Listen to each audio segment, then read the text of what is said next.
Hi, this is Josse from Raised Fist, and this is Revolution.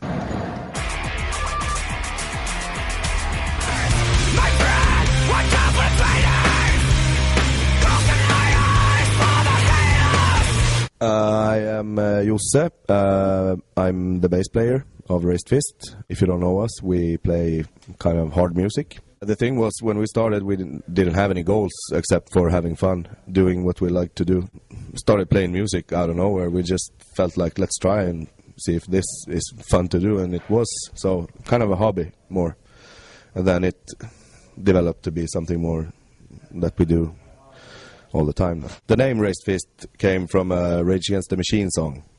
I think it's called Know Your Enemy, if I'm not wrong, and it says blah blah blah with a raised fist something. And it's a cool name. We thought, we were kids when we started, so it's a cool name. We tried to always do things our way, and we always did, and we're still here. I mean, we never let anyone else decide for us what to do, and you know, so yeah, I think that's the most important for us anyway, that we don't say to people that we do what we want to do and then we don't. I mean, we do what we want to do and then we do as well. So it's for real. I mean, it's not like something we say and try to be cool about it. It's the way we want to work. I mean, I think I am a nice guy. But then again, in the music and in what we do on stage and stuff, it doesn't maybe show that much about exactly what kind of person you are. What you see on stage is what is one part of what we do and how we are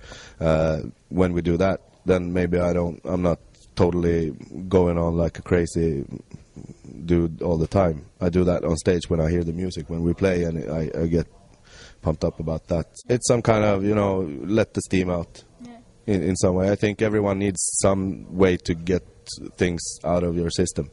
Maybe that's our way. Usually we just talk to each other and check if we have material, and if it's even, you know, if we're motivated to record anything, and if we are, then we usually do it. From I mean, just plan something out and maybe set a deadline for when to be finished with the pre-production or whatever. But now we're not like we don't have it planned out now, so I really don't know. Now we write all the time. I mean, we never planned to write anything. Now we're going to write a song. It's like maybe, I mean, when you're on tour, you have a guitar or bass in your hand almost every second hour or something. So it's easy to maybe find some cool stuff when you're sound checking or whatever. So yeah, and then it's all the time. After a while, you have a lot of material not put together as songs, but you have ideas and stuff. And then you get together and put them together as songs. The thing is, it's growing. That's mainly because of the internet, I think. You know, the smaller bands can easily get out, reach a lot of people, and that's good. And I think it's more accepted in the everywhere. I mean, radio and stuff plays more. There's more rock radio stations nowadays, I think, than like 10-15 years ago. I couldn't find any. I think it's good for the music.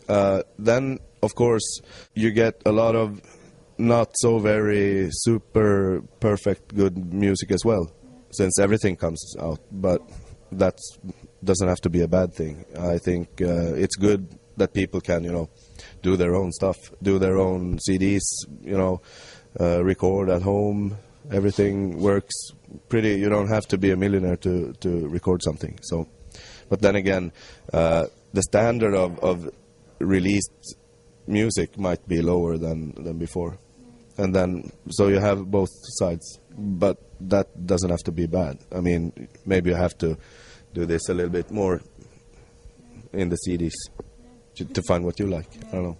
If you just write music from your heart, then who cares if it's a hit song? You're not going to chase the hit, because if you do that, I think it's going to be really, really hard to get what you want. I mean, if you plan out what you're going to make, it's going to be hard to make it that way, exactly. So I think if you just do something that you like, And then if you are satisfied yourself, then perfect. I think that's the perfect scenario for an artist to I mean, you make something, and you're not making it for other people. You're making it because you are a maker. You are the artist that makes, you know, music in this case. And then if you just make music and you are an artist, that's what you do. But if you try to be an artist and try to make music to become something else, like a rock star, maybe that's wrong, because nobody knows how to become a rock star. Maybe someone can have, you know, a map how to do it, but I think it's hard. Maybe you can do it that way, but maybe then you're not an artist in the same way.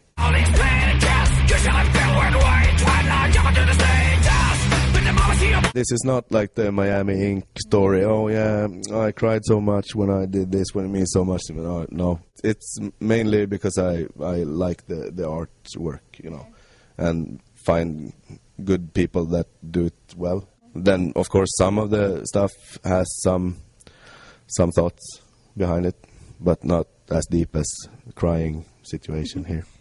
I had never tattooed like stupid stuff, you know.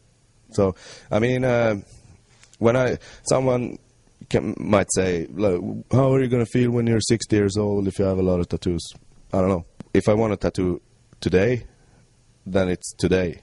And then I do it today. And then whatever I feel in 50 years, who cares?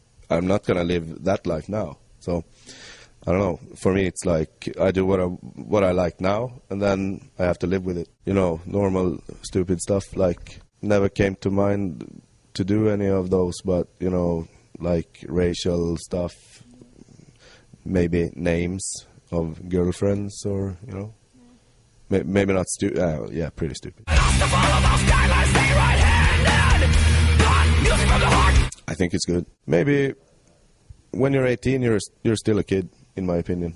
I remember I felt like I was so grown up and blah, blah, blah, but then again, if you look back and see how mature you were when you were 18, it's kind of not mature at all. When I am my age now, I can look back and see, oh yeah, I was a kid still. So I don't think it's going to be lower, and maybe not higher anyway, because I mean 18, it's not going to kill you.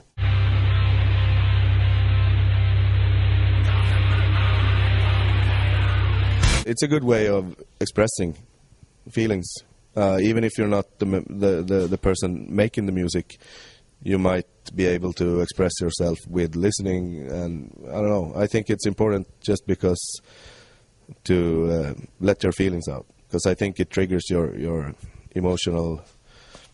As I said, even if you're not making the music, you get something out of listening too.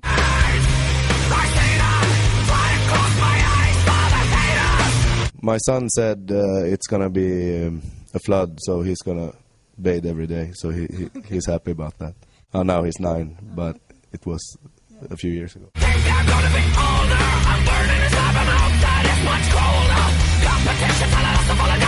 I think the fact that we, as I said, don't do anything for others. We do it for ourselves, and you know, and hopefully we